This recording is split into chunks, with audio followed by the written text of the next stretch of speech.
Graça e paz.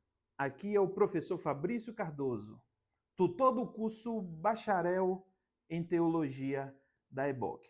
Gostaria de dar as boas-vindas a você, nossos alunos, que estão nos acompanhando nessa aula de Cristologia. E nesta etapa é a parte 6. Você que vem acompanhando sequencialmente as nossas aulas, desde da primeira aula. Eu tenho certeza que este conteúdo será um marco, e tem sido um marco, para a sua vida espiritual e para o seu ministério. Na última aula, nós começamos a falar sobre as conquistas da morte de Cristo. Nós vimos relatos espalhados pela Bíblia, em vários livros diferentes, que fazia alusão do que iria acontecer durante o processo de sacrifício e da crucificação de Jesus. Em seguida, nós começamos a entrar em detalhes sobre quais eram as conquistas da morte de Cristo. O processo de compensação dos pecados, Jesus se tornando culpado por nós, tomando sobre si os nossos pecados, tomando o cálice, que foi a transmissão da culpa do pecado de toda a humanidade para ele. E eu queria continuar esse estudo com você, fazendo referência no seguinte slide. Me acompanhe, por favor, na tela. Continuaremos falando sobre as conquistas da morte de Jesus. E eu queria falar sobre 4 conquistas: a expiação, a redenção, a propiciação e a reconciliação. Primeiro, nós falaremos sobre a expiação. O termo expiação quer dizer remissão da culpa através do pagamento ou cumprimento de pena.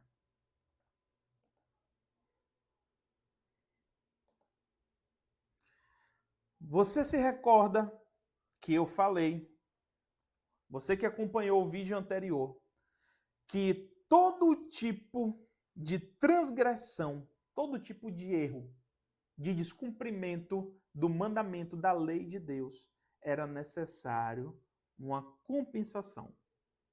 Nós vimos na primeira aula, quando nós entendemos de maneira bem profunda, eu mostrei até uma tabela para vocês na tela, detalhando bem minuciosamente, conforme está lá em Levítico, do capítulo 1 ao capítulo 5, sobre quais eram os tipos de sacrifício que Deus tinha designado para cumprimento do povo nas questões de remissão dos pecados, de compensação dos erros, pela culpa, por negligência, por imprudência, pela questão da adoração, da honra e da gratidão.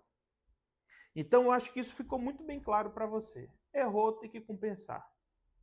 Vacilou, descumpriu a regra, transgrediu, desobedeceu, tem que haver uma compensação.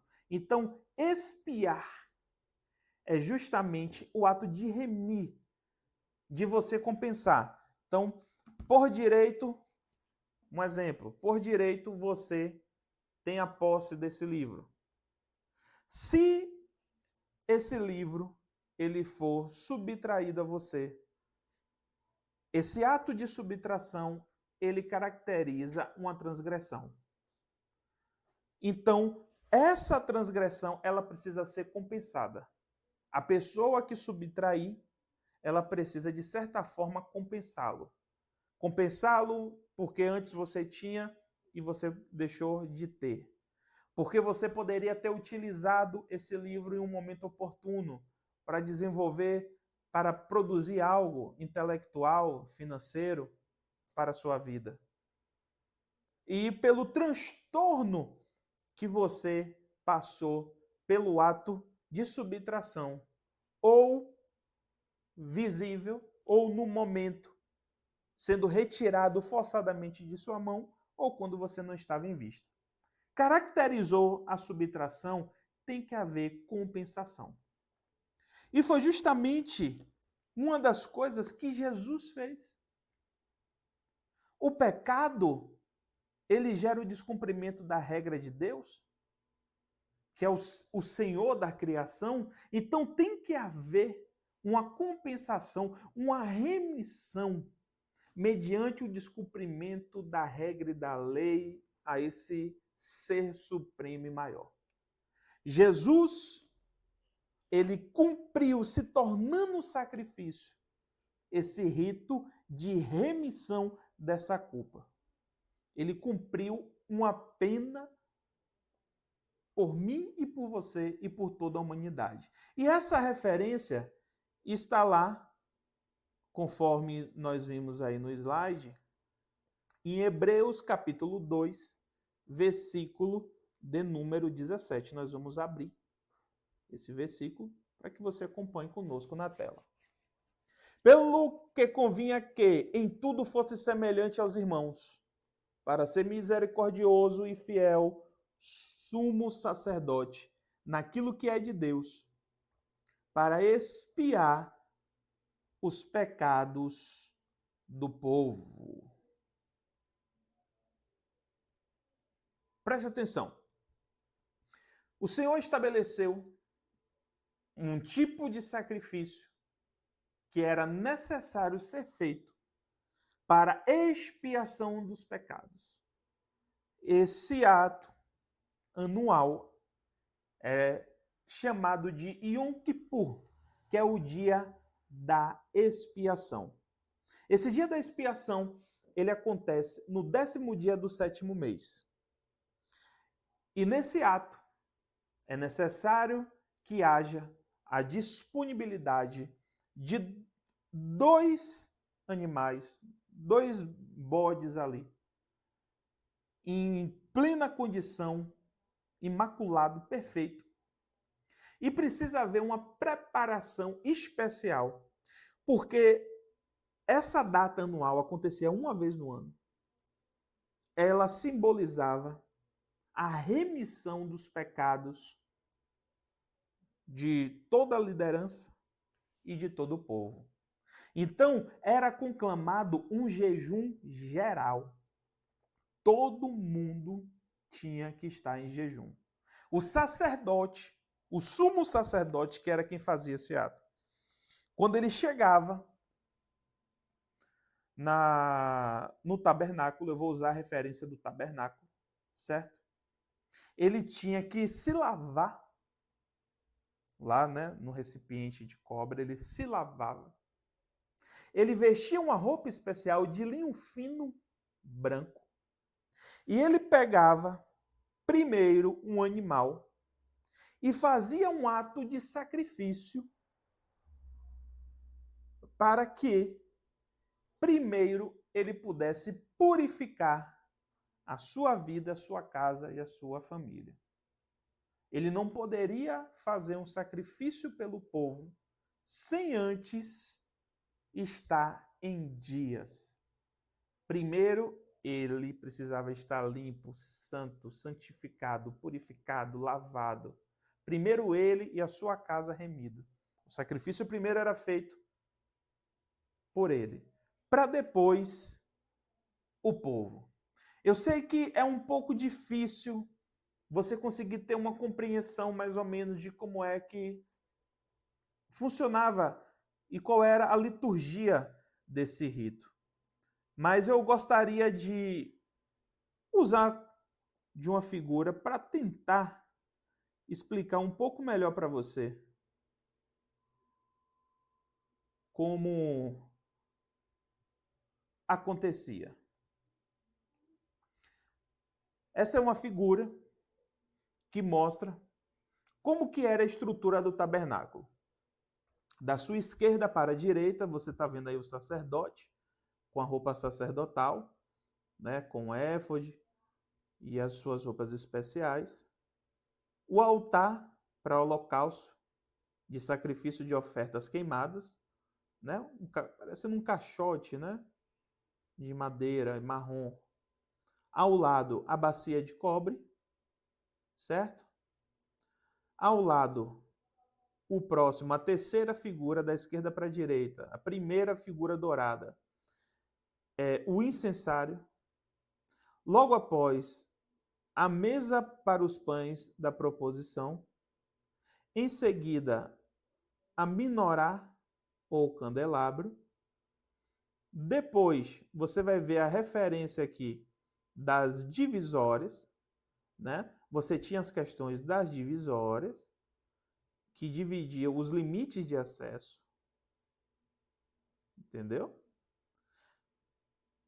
Cada pilastra dessa representava um nível de acesso e tinha as estruturas também que comportavam o entorno.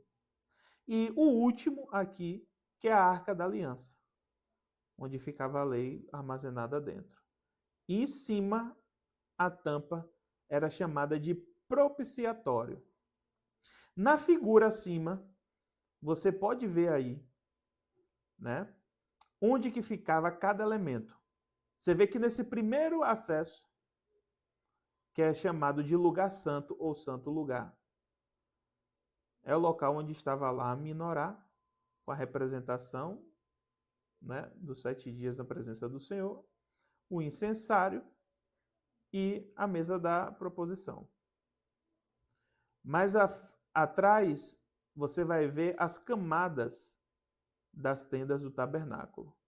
Tudo isso aqui que você está vendo tem uma especificação lá no livro de Êxodo, explicando o porquê e como.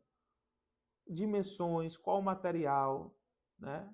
A tenda que tinha 3 camadas de cobertura. E lá atrás, né? Tá vendo onde tem a pilastra com as bases azuis, que representa, né, o véu que delimitava o acesso para o Santíssimo Lugar, o Santo dos Santos, que era a localidade onde o sumo sacerdote adentrava para aspergir o sangue do sacrifício no dia do Yom Kippur. Certo? Na parte de cima, você vai ter uma visão do alto de como era o tabernáculo. A gente viu aqui, ó, na figura maior como era o tabernáculo por dentro. Você vai ver que, ó, existe uma limitação, uma cerca, né, que limitava o acesso, a porta aqui no meio. Vocês vão ver que no centro do pátio, né, chamado também de átrio, você tem lá o local para a oferta queimada, o altar, e atrás a bacia ou o lavatório. Eu acho que deu para você ter um pouco de dimensão de como era que acontecia. Então, no dia do Yom Kippur, o sumo sacerdote conclamava o jejum para todos. Ele ia se purificar, se lavar, vestia uma roupa especial de linho fino branco. Fazia primeiro um sacrifício, uma oferta pelo seu pecado e da sua casa. E depois era selecionado 2 animais, que era organizado esse rito. O primeiro animal, ele seria sacrificado e o sumo sacerdote iria com o recipiente com o sangue para acessar o Santo dos Santos. Tudo isso daí era estritamente criterioso, porque ele não poderia falhar. Se ele errasse ou falhasse, ele morreria subitamente. Inclusive, a gente não vê detalhes bíblicos sobre isso, mas nós temos estudos e evidências arqueológicas para crer que o sumo sacerdote acessava com um tipo de acesso de corda quando ele entrava no Santo dos Santos, porque se ele entrasse indigno, ele poderia ser consumido pela glória de Deus naquele momento. Poderia morrer. E aí, os demais precisavam puxar o corpo. E aí, para não correr o risco de uma outra pessoa ter que acessar, que adentrar e morrer também. Tudo isso daí, da questão da aspersão do sangue, Deus estabeleceu isso após os filhos de Arão se apresentarem a Deus de maneira indigna. após aquele pecado no qual eles foram consumidos, o Senhor estabeleceu que o acesso ao Santo dos Santos tinha que haver uma compensação em forma de sangue.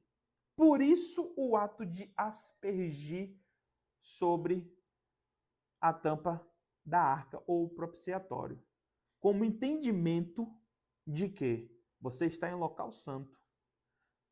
Você precisa estar digno de estar nesse local. Então, o sangue precisa ser derramado, precisa haver depreciação, precisa haver uma perca para você ter um ganho dentro dessa estrutura.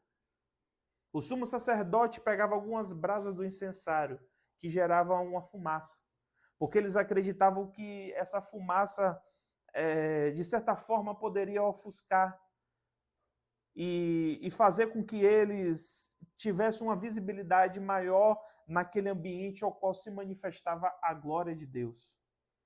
Então, ele realizava o sacrifício, entrava com o sangue e com as brasas do incensário e aspergia sobre a tampa da arca, chamada propiciatório.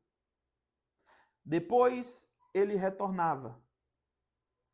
O outro bode, ele fazia o ato de transmissão de culpa, ele pedia perdão por todos os pecados do povo dentro daquele ciclo. Lançava as suas mãos sobre a cabeça daquele animal e transferia a culpa. Aquele seria o bode emissário. Esse animal ele seria solto no deserto como um sinal de que o pecado do povo foi transferido sobre aquele animal e estaria para fora da porta. Saía vagando no deserto, levando consigo os pecados do povo. Em seguida, mais 2 cordeiros eram sacrificados. Um serviria para a purificação do altar. E, em seguida, era queimado a gordura daquele animal. Esse ato era necessário ser feito todos os anos, naquela data, obrigatoriamente, tinha que fazer esse ato, esse ritual, para a permanência da vida sobre o povo de Deus. Toda essa ritualística era necessária para a sobrevivência do povo, para que o Senhor continuasse no meio do seu povo. Jesus, profeticamente, simbolicamente, ele se torna o cordeiro, esse cordeiro que foi sacrificado, que foi derramado sangue. Ele representa as duas características, tanto do animal que é sacrificado e o seu sangue é aspergido sobre a tampa do propiciatório. O sangue de Jesus, dessa mesma forma, foi derramado. À medida que o sangue de Jesus foi derramado, esse bloqueio, essa ritualística, esse acesso ao Santo dos Santos foi quebrado. Essa divisória, esse véu, foi quebrado de cima a baixo. Foi rasgado de cima a baixo. E o véu se rasgou. Porque agora nós podemos entrar. Nós não precisamos mais cumprir os ritos do Yom Kippur. Nós não precisamos mais fazer essa ritualística da propiciação. Porque Jesus se fez cordeiro. Sofreu para fora da porta. Foi enviado ao deserto. Sofreu, jejuou 40 dias. Foi tentado. Recebeu toda a culpa pelo meu e pelo seu pecado. Jesus sofreu tudo isso daí, para que nós não precisássemos mais passar por esse tipo de ritual. Eu espero que tenha ficado claro para vocês. Gostaria de aproveitar e mostrar um outro detalhe sobre o tabernáculo. Aqui você vê no detalhe quais eram as roupas do sumo sacerdote.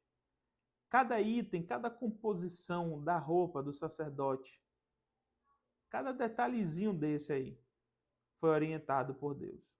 Desde a túnica até o éfode, as pedras, as 12 pedras, tudo foi direcionado para o Senhor. E nessa figura, você tem aqui algo bem similar ao que nós já mostramos, mas de outro ângulo, sobre cada componente, desde das divisórias da tenda, do que tinha no Santo dos Santos, no Santíssimo Lugar, no pátio, na porta, a minorá, o incensário, os pães da proposição. E embaixo aqui você vai ver uma legenda do que quer dizer cada item desse e qual a referência bíblica da orientação de Deus para estabelecimento. Ao lado da tela aqui embaixo é um layout, né? É um mapa alto, é uma visão do alto, onde que ficava cada item desse. Voltamos para o nosso slide. A remissão da culpa através do pagamento ou cumprimento de pena é o ato da expiação, do Yom Kippur, que eu acabei de explicar para vocês. E outro ponto que eu já expliquei para vocês, pulando já uma etapa, já não falei de redenção, né? Mas já falei da propiciação. O que é a propiciação? É tornar favorável. Tornar favorável. Essa orientação foi passada lá em Levítico 16:15.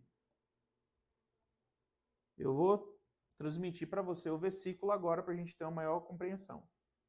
Depois degolará o bode da oferta pela expiação. Né? Aquela primeira parte que eu expliquei a você. Levítico 16 explica tudo isso. Que será para o povo, e trará o seu sangue para dentro do véu, ou seja, para o Santo dos Santos. E fará com o seu sangue como fez com o sangue do novilho. E o espargirá sobre o propiciatório e perante a face do propiciatório. Então, a orientação de Deus foi justamente essa. Ele tinha que adentrar no Santo do Santo, no Santíssimo Lugar, e aspergir o sangue. Deus orientou a fazer isso, como eu falei a vocês, por conta do pecado dos filhos de Arão. Então o Senhor falou assim, ó, esse povo está brincando com a minha presença, com quem eu sou. Então a partir de agora só vai entrar aqui quem for digno. E para essa dignidade ficar lembrada para o homem, ele vai ter que perder algo. Ele terá que ter o transtorno de ver o sofrimento daquele animal, de ver o sangue do animal, e terá que aspergir esse sangue sobre a tampa da arca, que era uma forma de remissão. Esse ato, né, da propiciação era uma forma de compensação pelos erros e pecados do povo.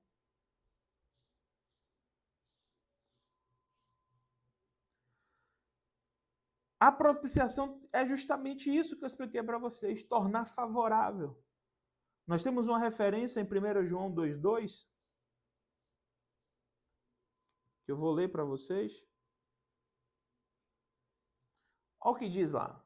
Ele é a propiciação pelos nossos pecados. E não somente pelos nossos, mas também pelos de todo mundo. Então Jesus, ele se tornou essa propiciação. Ele tornou favorável, ele tornou digno. Ele retirou a necessidade de ter que fazer essa ritualística toda vez que for entrar em sua presença. Amados, isso é algo muito extraordinário. Talvez você entenda, ou talvez você não consiga compreender o quão era complexo para os judeus terem que manter esses rituais somente, acho que falar somente seria um pouco pobre o termo, mas exclusivamente para ter a presença de Deus no meio ao povo, para ter a permanência da glória de Deus, da manifestação de Deus, da palavra de Deus, da presença de Deus. E você não poderia errar em momento nenhum. Uma falha poderia comprometer tudo e a pessoa expirar, desaparecer, morrer, desfalecer naquele momento. E hoje, graças a Jesus, nós temos acesso. Nós podemos entrar em sua presença. E olha que coisa extraordinária que o Senhor faz. Ele diz assim: agora você é morada. Agora você é templo do Espírito. Você não vai precisar mais ter que fazer esses rituais no templo. O local de adorar não é somente só no templo. Você não vai ter mais que sacrificar aquele bode. Você não vai ter que seguir essa ritualística. Eu vou habitar em você, eu vou morar em você. Eu vou fazer você minha morada, meu templo, minha habitação. A comunhão que eu esperava ter com o meu povo no Éden, que deixou de ser o Éden, porque vocês abriram mão do Éden, e que eu estabeleci o tabernáculo e o templo para que houvesse comunhão, essa comunhão agora eu vou ter dentro de você. Dentro de você. Amados, quando a gente abre mão da cristologia, da doutrina de Cristo, para seguir a ritualística da lei, quando a gente deixa de observar Jesus e a gente impõe sobre as pessoas tradições, costumes, doutrinas que não têm a ver com Jesus, que não têm a ver com a Bíblia, nós estamos anulando o sacrifício de Cristo. Nós estamos dizendo que é vão. Como é que eu vou desconsiderar tudo isso? Como é que eu vou desconsiderar tudo aquilo que nós já ouvimos, que vocês já ouviram, que assistiram nessas 5 aulas? Tudo está voltado para Jesus, tudo está direcionado para Jesus. Como é que nós vamos desconsiderar ou analisar o Antigo Testamento como se fosse um cardápio para pegar só o que a gente quer, o que a gente acha? Não, isso aqui é bonito, eu pego. Não, isso aqui eu não gostei. Não, eu vou fazer isso aqui, não vou fazer o outro. Como que podemos anular o sacrifício santo do Senhor, que nos desobrigou de ter que cumprir toda essa ritualística por mim e por você? Romanos 3:25.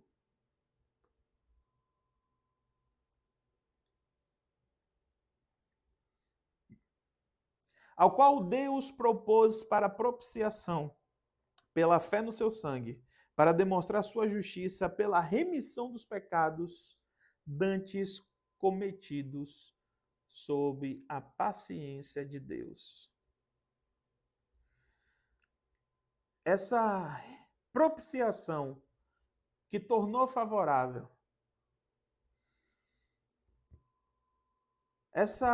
esse ato de propiciar, que é a expressão do resultado da aspersão que antes era feito pelo animal e que depois foi feito pelo sangue do Cordeiro de Deus, que foi derramado através de sangue.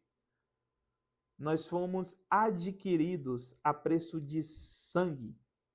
Nós somos conquistados por Jesus a preço de sangue. E não foi um sangue qualquer.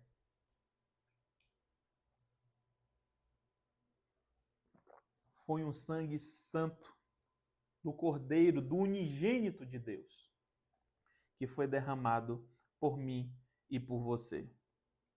E esse ato, Jesus conquista o acesso ao Santo dos Santos, ao Santíssimo. E o véu se rasgou, conforme está lá em Mateus 27, 51.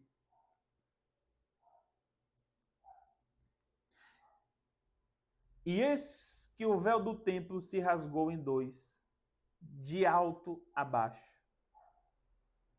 E tremeu a terra e fenderam-se as pedras. O véu se rasgou. Jesus se tornou a expiação.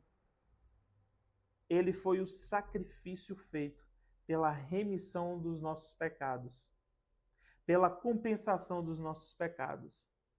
E o ato de propiciação que era necessário ser feito para que o Senhor entendesse esse sinal e perdoasse o povo, que fazer com que o povo lembrasse que era necessário haver uma perda pela compensação dos seus pecados. Jesus, ele derramou o seu sangue, o sangue de um Deus, do Deus Criador, de Jesus, do Verbo, que era Deus, que estava com Deus e que nada do que se foi feito sem ele seria executado ou permitido. O nome que está acima de todo nome, aquele a quem Deus coroou e deu toda a glória, aquele que saiu para vencer. A raiz de Davi, a estrela da manhã, um cordeiro de Deus, aquele que em sua coxa está escrito o Rei dos Reis e Senhor dos Senhores. Esse Jesus, o Adonai, o Yeshua, esse Deus, ele deu a vida por você. Ele se tornou propiciação, ele lhe tornou favorável, ele lhe tornou digno. Ele rompeu a barreira que havia do pecado, que separava, conforme Isaías diz lá em 59:2, que são as nossas iniquidades, a insistência do nosso pecado, que faz separação entre nós e Deus. Jesus, ele rompeu. O ato de expiação dele e de propiciação dele fez com que o véu se rasgasse de cima a baixo. De cima a baixo.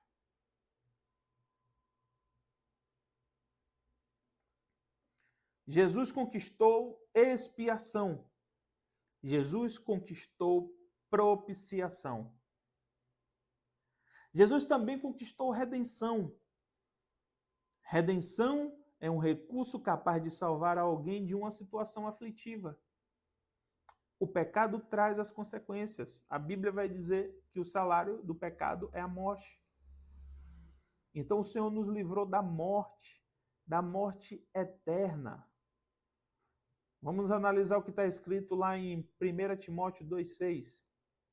Acompanhe comigo na tela. O qual se deu a si mesmo em preço de redenção por todos, para servir de testemunho ao seu tempo. Então Jesus, ele nos permitiu redenção, salvação, libertação. Ele pagou um preço. À medida que você pecava, aqueles que pecavam antes de Cristo, eles tinham uma dívida mediante o estabelecimento daquele pecado, porque todo pecado havia consequência. Então, para haver redenção daquele pecado, que esse poder de autonomia do pecado estava como consequência da morte, e esse poder foi designado ao inimigo, através do ato de redenção de Jesus, ele pagou o preço por essa dívida que você tinha com a morte e com o inimigo através do estabelecimento do pecado. Então, a morte de Jesus representou o pagamento desse preço pelo meu e pelo seu pecado, trazendo redenção, trazendo salvação. Ele retirou toda a sua aflição. E a morte de Jesus também representou reconciliação. Nós estávamos com Deus. O homem tinha comunhão com Deus. Adão e Eva tinham comunhão com Deus no Éden. O estabelecimento do pecado, da desobediência, fez com que houvesse a separação entre Deus e o homem. porque Deus é santo. Ele não pode ter comunhão com aquilo que é impuro. Então o Senhor estabeleceu depois as regras para que o homem pudesse ser limpo através de suas obras e estabeleceu o local de comunhão, de retorno à comunhão através do tabernáculo e do templo. O homem não cumpriu a lei, não cumpriu os ritos de comunhão com o Senhor corretamente no tabernáculo e no templo. Antes profanou, antes adorou outros deuses, antes permitiu o acesso de outros deuses dentro do templo e da casa do Senhor. Então, Jesus ele vem para reconciliar. Jesus vem para reconectar nós a Deus. Não estando voltado para aspectos externos, como nós vimos no tabernáculo, mas sim voltado para o aspecto interno. A mudança não é mais fora para dentro. Não é mais o templo que impactava e constrangia o ser humano. Não é mais o ritual. A mudança agora é de dentro para fora. Ele habita em nós. É do nosso íntimo. É do nosso coração. É da nossa mente. É da nossa alma. É de dentro para fora. Nós somos reconciliados pela morte do Filho de Deus. A morte de Jesus nos trouxe reconciliação, religação, reconexão. Colossenses 1:20, e diz assim: e que havendo por ele feito a paz pelo sangue da sua cruz, por meio dele reconciliasse consigo mesmo todas as coisas, tanto as que estão na terra como as que estão nos céus. Eu quero finalizar essa aula, essa etapa com você, falando sobre essa conquista de Cristo, esta reconciliação. Não existe ninguém capaz de fazer isso. Ninguém é capaz de fazer a obra de Jesus, de fazer o que Jesus fez, de suportar o que Jesus suportou. Não existe nenhuma entidade, nenhum homem que já passou por essa terra, como algumas vertentes dizem, santo fulano de tal. Respeitamos a história de pessoas que fizeram obras extraordinárias aqui na terra, mas chegou o tempo daquela pessoa, ela aguarda o juízo. O intermediador, o intercessor, o mediador entre Deus e os homens é somente Jesus. Não adianta pedir nada intermediário nenhum, atravessador nenhum. Somente a Jesus. Ele diz que aquilo que nós pedimos a Deus, no nome dele, ele nos concederia. Então é no nome de Jesus. Somente Jesus conquistou a reconciliação de nós para com Deus. Ele nos permitiu acessar a Deus. Ele nos permitiu ter vida e vida em abundância.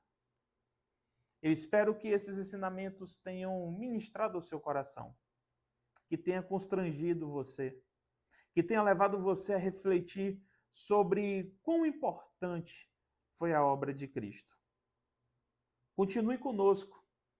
Nós encerramos a parte das conquistas da morte de Cristo. Nós teremos mais conteúdos para falar sobre o que representou a sua ressurreição e, em seguida, a sua ascensão. Deus continue te abençoando, a você, sua casa, bons estudos, persista nos estudos, insista em buscar um conhecimento a cada dia mais aprofundado na lei do Senhor. Deus te abençoe, graça e paz, e até o nosso próximo encontro.